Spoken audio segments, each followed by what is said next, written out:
你同唔同意啊？呢種滿紙嘅手鐲係好多姊妹買手鐲嘅首選啊，所以我專門攞一批出嚟放流啊。既然我喺源頭準備放流，就真係唔使太擔心噶，性價比絕對係拉滿噶。廣州花都嘅徐小姐呢，已經揀咗呢條啦，而家就剩低17條。外面見到單條就容易，咁多條同款手鐲慢慢揀，咁就冇咁容易啦。就係呢一手細羅有紫有綠嘅手鐲啦，全部都以見光唔失色嘅紫色為主咯，有分貨頭、貨中、貨尾噶，條條特色都唔一樣嘅，但係呢，全部都係我精心挑選過噶，都係無紋無裂嘅，你哋完全唔使擔心啊！而且呢種手鐲啊，唔可以隨便搵人做㗎，因為啲浮棉啊同顏色都撈埋一齊，所以做呢啲手鐲，我都係同我啲師傅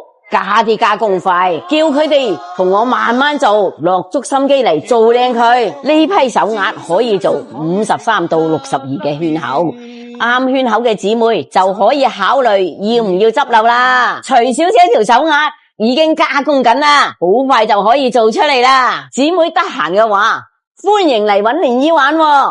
唔得閒但係好想揀貨嘅姊妹都唔使急噶，留個圈口俾我安排慢慢俾你睇。Much later， 徐小姐嘅滿紙手鐲已經做出嚟啦，係唔係好靚又搶眼呢？大家都可以清清楚楚咁睇到啦。